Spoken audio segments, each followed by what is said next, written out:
손흥민의 미친 플레이에 그를 막아선 일본인 풀백의 굴욕적인 수비 장면이 일본 축구계에게 절망감을 선사하고 있습니다. 일본 다수의 매체들은 손흥민을 상대한 일본의 풀백 마이쿠마 세이야가 손흥민에게 완패했다고 일제히 보도하면서 마치 어른과 어린애가 하는 경기 같았다고 보도하며 절망감을 드러냈습니다. 일본 축구 팬들은 그래도 명색이 유럽리그에서 뛰는 프로 선수인데 어떻게 저렇게 손흥민에게 일방적으로 농락을 당하는 거냐고 한숨을 쉬며 언뜻 보면 손흥민의 플레이가 별것 없는 것 같은데 반복되는 손흥민의 돌파를 도대체 왜 못 막는 거냐며 어이없어 했습니다. 몇몇 전문가들은 손흥민이 양발 드리블을 하기 때문에 저런 일이 벌어진다고 알려져 있지만 그것은 손흥민 플레이를 너무 단순하게 보는 것이라고 말하면서 양발도 양발이지만 손흥민은 최근 더 훌륭한 무기를 장착했기 때문에 상대 수비수들이 저런 어이없는 플레이를 펼치며 망신을 당하는 것이라고 말에 많은 팬들의 궁금증을 이날 경기에서 손흥민을 막아선 일본인 풀백 마의 굴욕적인 장면들 풋볼 매거진이 자세히 알아보겠습니다. 토트넘은 14일 오전 영국 런던의 토트넘 호스퍼 스타디움에서 AG 알크마르를 상대로 2024-25 유럽 축구연맹 유로파 리그 16강 2차전에서 손흥민의 미친 맹활약 덕분에 합산 스코어 3대2로 이기며 유로파 8강에 합류했습니다.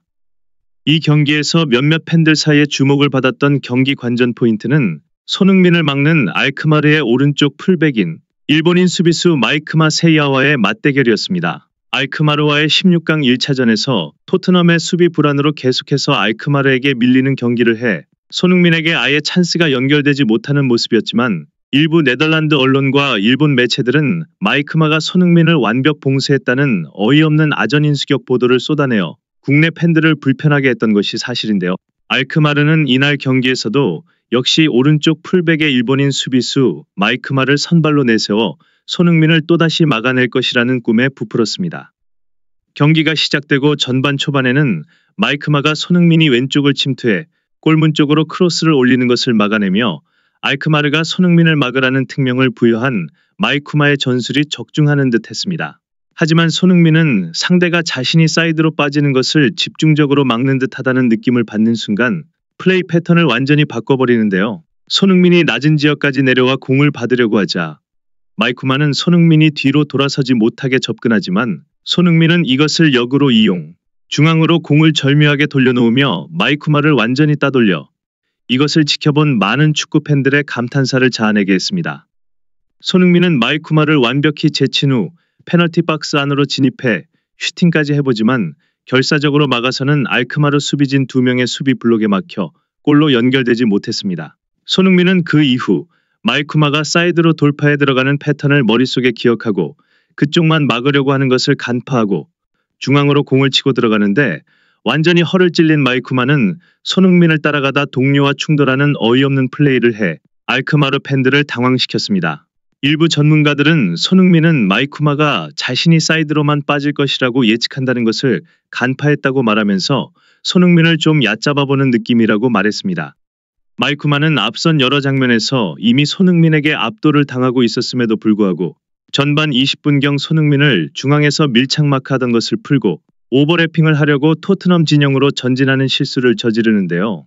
이렇게 되자 손흥민 앞에 광활한 공간이 열리고 이것을 본 손흥민이 미친 압박을 시도 상대의 공이 끊어지면서 솔랑케에게 공이 연결되면서 토트넘의 선제골이 터집니다. 일부 전문가들은 언뜻 보면 손흥민이 느닷없이 전방 압박을 하는 것처럼 보이지만 사실 알고 보면 마이쿠마가 자신을 마크하던 것을 풀고 위로 올라가자 알크마르는 자신들이 준비한 전술을 손흥민이 솔로 플레이로 간단히 뚫어버리고 선제골을 만들어내자 절망적인 표정으로 고개를 숙이며 이날 경기에서 대참사가 날 것을 예고하는 듯 했습니다. 하지만 이것은 손흥민의 미친 맹활약의 시작에 불과했는데요. 토트넘은 중앙에서 공을 끊어내고 이것을 연계해 결국 손흥민이 페널티 박스에서 공을 잡는데요. 마이쿠마과 동료 선수들은 손흥민을 필사적으로 막아서지만 손흥민은 이것을 메디슨에게 패스해 두 번째 골을 만들어버립니다. 일부 전문가들은 손흥민이 전반전에 슈팅을 좀 하니까 마이쿠마는 손흥민이 좋아하는 위치에서 또다시 슛을 할 것이라 예상한다고 말하면서 손흥민이 슛을 할 듯한 동작을 하자 뛰어서 손흥민의 슈팅을 막아서려 하지만 손흥민은 이것을 역으로 이용 메디슨에게 패스를 넣어 상대 수비를 바보로 만들어버린다고 말했습니다.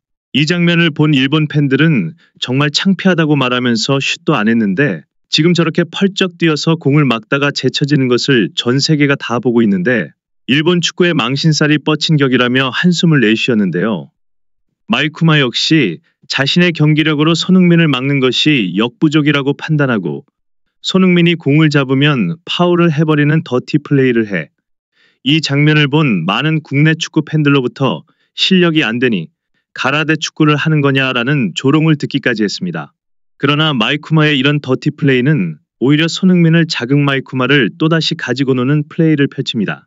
손흥민이 왼쪽에서 또다시 공을 잡자 마이쿠마는 반드시 맞겠다는 필사적인 움직임을 보이며 손흥민을 막아섰지만 손흥민의 뒤로 뛰는 스펜스에게 패스를 내주고 이것이 중앙으로 연결되며 세 번째 골이 터집니다.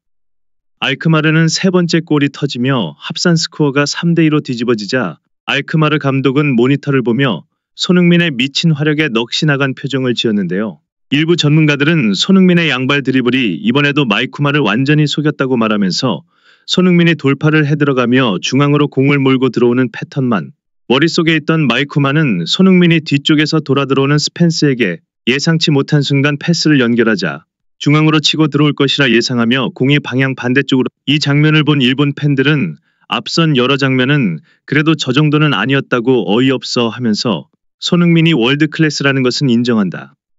그래도 그렇지 어떻게 손흥민이 주는 패스 방향 반대쪽으로 뛸 수가 있나 진짜 보다 너무 굴욕적인 장면이라 TTTV를 꺼버리고 싶은 심정이라며 마이쿠마의 플레이를 황당해했습니다. 일부 전문가들은 손흥민이 단순히 양발 드리블을 하기 때문에 상대 수비가 막기 어렵다고들 알고 있지만 그것은 손흥민의 플레이를 잘 모르고 하는 말이라고 말하면서 최근 손흥민이 보여주는 플레이를 자세히 보면 상대의 타이밍을 뺏는 속임 동작들이 훨씬 정교했다는 것을 알 수 있다. 언뜻 보면 양발 드리블에 속는 것 같지만 손흥민이 패스를 하기 전에 미세한 속임 동작들을 하기 때문에 더욱 방향을 예측하지 못하고 허둥대는 것이라고 말했습니다. 이날 마이쿠마는 손흥민의 양발 드리블에 완전히 농락당하면서 세 골을 헌납. 결국 보다 못한 알크마르 감독은 후반 80분경 마이쿠마를 교체하고 공격수를 투입해 동점골을 노려봤지만 노력은 허사가 되었습니다. 결국 마이쿠마는 이날 평점 5.2라는 충격적인 성적을 기록하며 굴욕감을 맛보아야 했습니다.